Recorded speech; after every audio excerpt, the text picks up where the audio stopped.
Hello and welcome to this recording of What Happened. My purpose here is to edit down this video to all the phrases of the endings.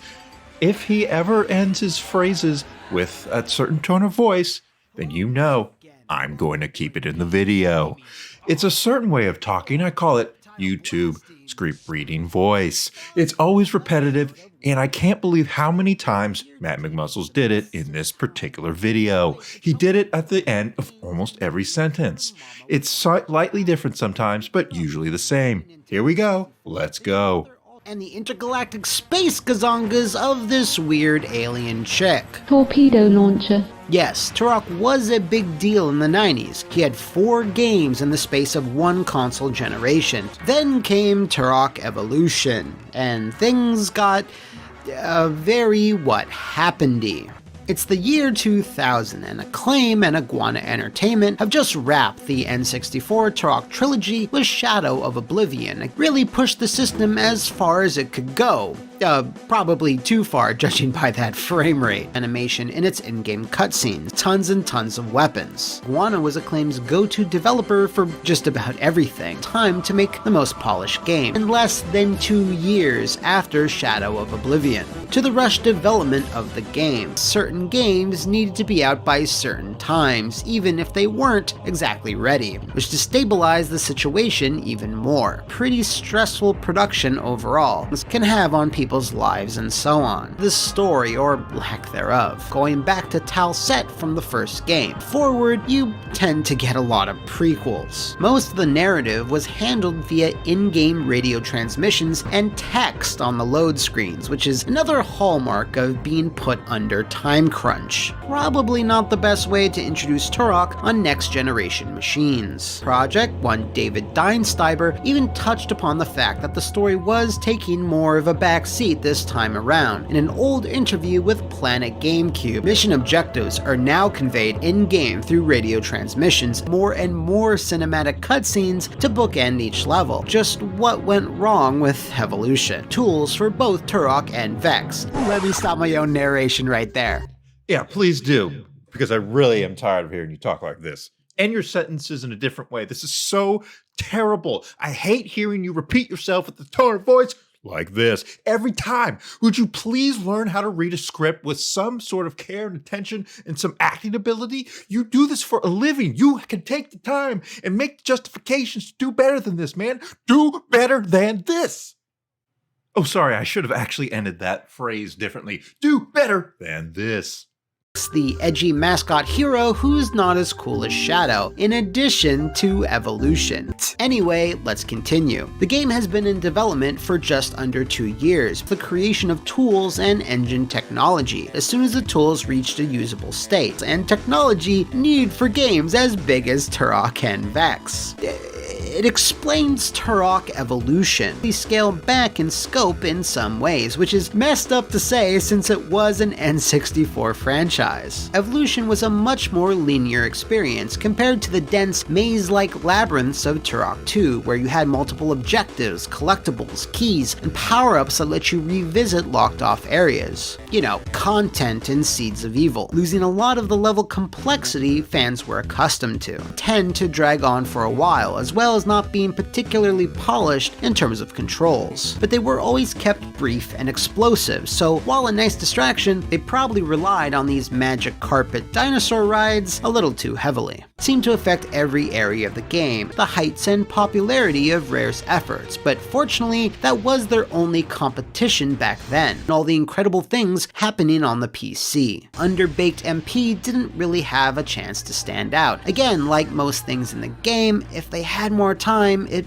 would have been more memorable. During the last few months on Turok Evolution, as well as several unused enemy variants, or simply lack of time/resources to introduce them. Also, it could be that late in the game we had to cut some levels out, which may have given us too many problems either technically or just quality-wise. The end of the project definitely was fast and furious. The animations and so on, we trusted the rest of the team to use them wisely. Was due to Acclaim mandating a release date that could not budge. This was brand new technology on brand new machines. Acclaim was a company that was always treading water, ever since their glory days of publishing Mortal Kombat, which ended in 1995 when Williams/Midway took over, since they lacked the safety of such a lucrative franchise. Vex and yes, Turok Evolution all underperformed. That is completely true, says David Levy, to its investment and expectations. Really bad choices with a few other games can only lead to devastating results for a studio, functional group, despite the constant shakeups we were under. The Red Star, for which as a studio we were very proud of. Golden parachutes made out of our 401ks. I don't have a way to finish this sentence.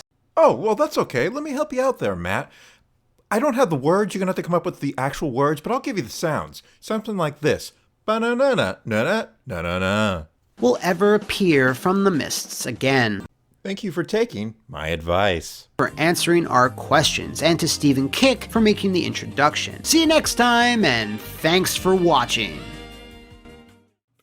So, obviously here, I'm messing with Matt McMuscles.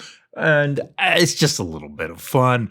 The way he reads a script is really something to behold because he usually doesn't do it this intensely.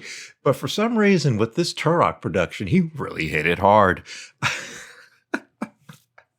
So I love the Matt McMuscles What Happened series. I first discovered it around maybe a little more than 2 years ago. I was looking for some videos on Daikatana to figure out what the heck happened with that game. And in the videos that I watched, one of them was Matt McMuscles. And I'm going to continue doing this because that's how this video is being spoken. Anyways, let's move on. God. So the Daikatana was the first What Happened I saw. Watched every single one that he's put out since then. I don't think I've missed a single one. I do love the series, but for some reason, it's like this particular one, he just hit it so freaking hard with that YouTube script reading tone of voice. There are other script readers on YouTube that I found that talk like this, and it is so robotic, it is so repetitive, it is so unnatural. Nobody actually talks like this. And so when someone talks like this, you know they're reading a script.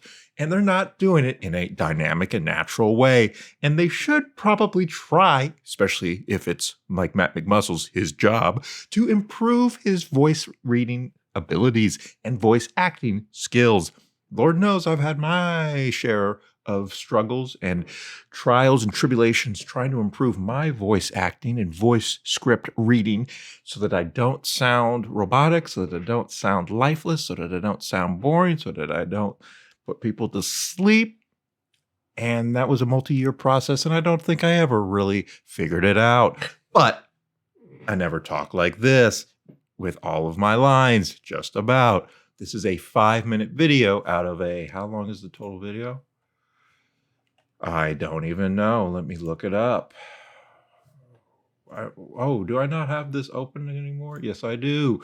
It's a 15-minute video. A third of it I was able to put into this one because of how many times he ended his sentences with that tone of voice, the YouTube script reading tone of voice. But I had fun. I enjoyed it.